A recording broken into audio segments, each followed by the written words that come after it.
Welcome back, everybody. Hey, if you've just finished that half marathon that you've been training for, well, congratulations. But now, how do you recover and how do you help your body heal? Dr. Michael Robb is joining us this morning. He is a chiropractic physician, and you're here to give us some tips on what we've just done to our body. Yes. Welcome.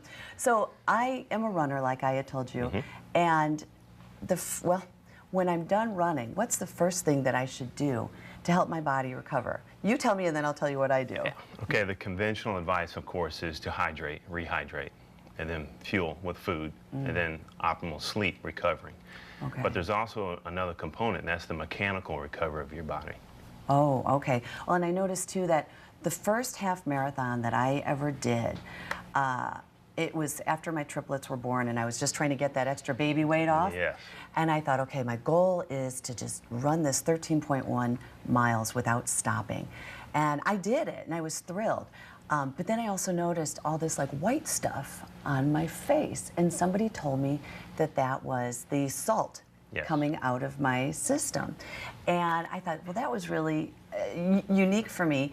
And people were talking about using like the little salt packets, you know, that you'd pick up at McDonald's or something. Right. Do you suggest doing something like that prior to the race? It is if you know you're sodium deficient. And the best way to do that is run a blood test, because that can be found on blood work. But when most people hydrate, they think about just drinking water, not electrolytes. So it's the electrolytes that create the water balance in our body. And one of the best things, of course, is potassium. That's why I recommend coconut water. This seems to be a hot item these days. Now, what is it about coconut water that really helps you replenish the fluids other than just regular water? Well, coconut water, of course, is a medium-chain fatty acid, which has been known to boost up your metabolic rate. But more importantly, it has about 15 times more potassium than regular water or even Gatorade. Well, okay, well then when you're done with a run too, a lot of times they'll give you that water and then they're handing you a banana. Right. Wouldn't the banana suffice, or? It's not enough. Not enough. And this is better because it is actually in a liquid form, so it's much more absorbed than eating something like a banana, which sometimes will make you nauseous after a race. Oh, I didn't know that. And then everybody, well, not everybody, but I've been hearing more and more lately too about chocolate milk. Yes. What is it about chocolate milk? I mean, I love chocolate milk, but honestly, after a run, it's one of the last things that I would think, or a workout, that I would think to drink. What's in that that's so special as far as helping the body heal? It's called carbohydrates. And we hear about carbs being bad for us, but it's actually the fuel. So after a long race, we've depleted our stored fuel. So you recover that by doing chocolate milk, and that's been around for a long time. But, you know, I advise almond milk, and then organic dark cocoa is better, and make your own solution up out of that and drink it. So then you don't have all the extra like preservatives and everything else. Would you suggest doing like one of each, do a coconut water and then a chocolate milk, just to kind of really replenish everything? And and I also want to go back to the soreness and, you know, the aches and the joints and stuff. But another thing too that a lot of these runs will do is like 1 mile left, and you know, and a beer's waiting for you. And you know, and I had that beer, and boy, I mean, I felt very lightheaded after that. What effects does alcohol have on your body after you've, you know, run or done a heavy workout? Well, naturally, when you're running, you're dehydrating. When you're sweating, every breath that you exhale is fluid leaving the body. So alcohol is also known to be a dehydrator. So if you drink alcohol in consumption of a large amount, that can add to your dehydration, which can make you feel lightheaded.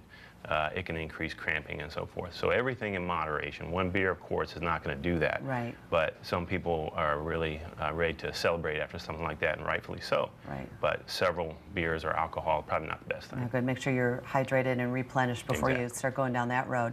Okay. Recovering our joints. You know, there's a lot of pressure that's going on the entire body. So many times people think, oh, it's just my knees, but it's everything that's impacted, especially when we're talking about running here. How can we, well, lubricate our joints and just recover the body when it comes to all the bones and tissue and muscle mass? Well, we know there are two types of trauma: micro trauma and macro trauma, which are things like, you know, a major fall if you're running. But micro trauma means you run the race, you really don't have anything other than the trauma of, you know, foot strike, those forces going up through the leg, into the pelvis, into the back. And in fact, Time magazine alluded to that in this article, talking about arthritis. Yeah. And the main theme of that, if you flip it around to the back, it says Right, I'm flipping. that new studies show that runners are at no greater risk of arthritis as long as their joints are properly aligned. Oh. So this is the platform that I've been using with the athletes that I take care of, is making sure the biomechanics, not only of the feet, the ankles, the knees, the pelvis, and the structure of the spine, all of that is mechanically tuned after a race. And prior is just as important. So it's very important to get adjusted, well, a couple times before the race and maybe even during your training, and then right after as well. That's the other thing too, is, I mean, I know people say, oh, well, one leg's longer than the other, and then you think, oh, now I'm going to go out and run 13 or 26 miles, and now I can only imagine where my hips are at that point, and lower back too. Exactly. What about supplements for the joints and just your body when it comes to the recovery of that? One of the things that I like, of course, are omegas. This is, of course, we know it as fish oil. But one of the things that are in the joints that need to be lubricated is called synovial fluid. So that is boosted, and it's lost after a traumatic run, but it's boosted by taking fish oil.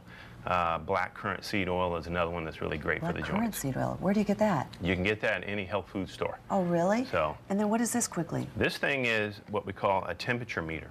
And the reason is because, for instance, if you sprain an ankle, you mechanically misalign the joint. As a result of that, you're going to have swelling. Swelling is inflammation.